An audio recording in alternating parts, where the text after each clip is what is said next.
میری مرضی تو پھر میں وہ کروں گا جو تیری مرضی، جو تیری مرضی ہے، اور اگر تو چاہے گا کہ تیری مرضی ہو تو فرمایا پھر تو دنیا میں تھک جائے گا، سارا دن کمائے گا، سارا دن جناب چیزیں کمائے گا، خریدے گا، بیچے گا، سکون نہیں ملے گا۔ کیوں؟ تو اپنی مرضی چاہتا۔ اگر اپنی مرضی کو اللہ کی مرضی پر ترجیح دے دے، اللہ کی رضا پر ترجیح دے دے، فرمایا پھر تیرے لیے راستے کھول دوں گا،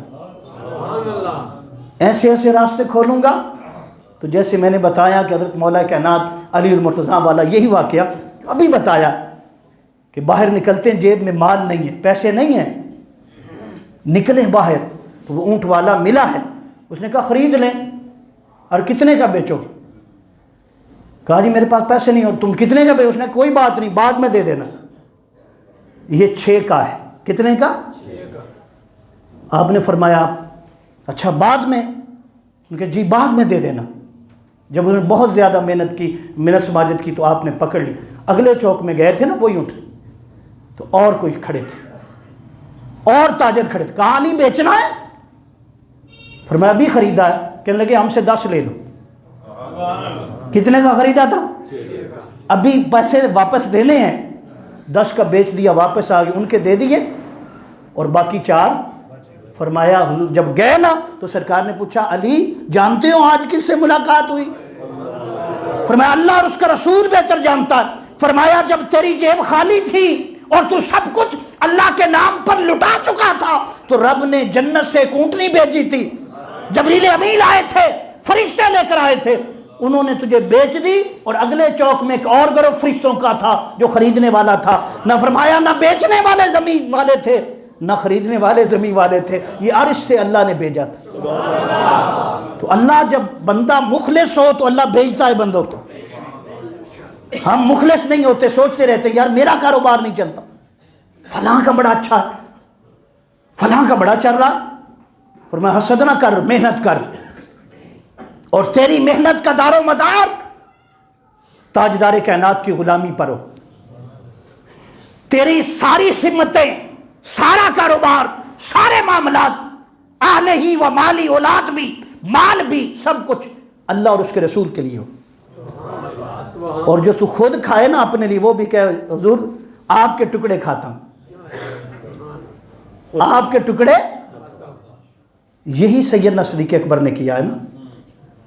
مجھے حضور نے فرمایا تھا جاؤ بھائی اسلام کو تمہارے مال کی ضرورت ہے، اسلام کو تمہارے۔ دوڑ گئے تھے گھر،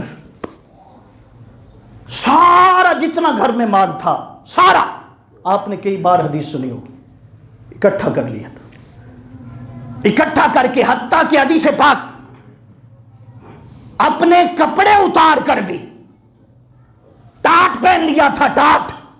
ٹاٹ پتہ ہے سیبے کا بنا ہوتا، بوری کا ٹاٹ، وہ پہن لی، بٹن لگے ہوئے تھے، اپنا جو لباس، بہت بڑے تاجر بھی تھے اور چیف جسٹس بھی رہ چکے تھے۔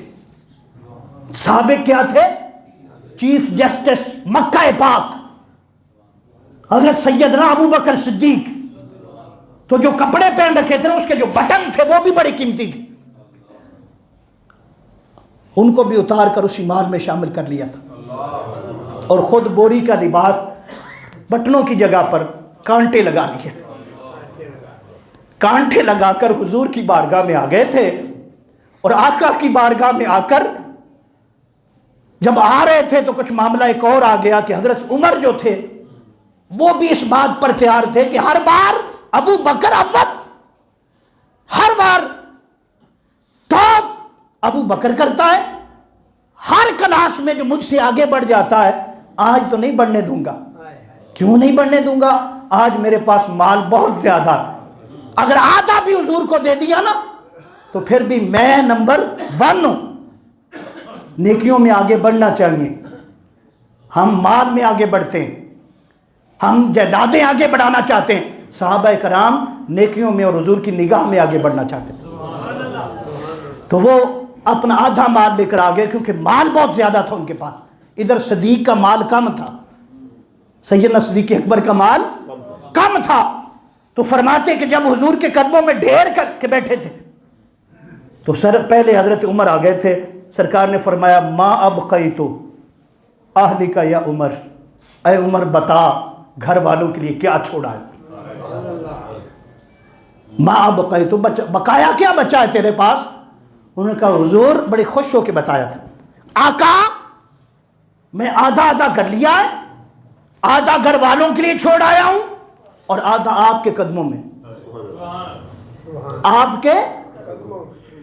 تو پھر حضرت یار غار آ گئے، سیدنا صدیق اکبر آ گئے، وہ کشتہ عشق رسول، وہ فنا فی الرسول، وہ تاجدار کائنات صلی اللہ علیہ وسلم کی نسبتوں سے فیض حاصل کرنے والے اور حضور کی نگاہ سے فیض حاصل کرنے والے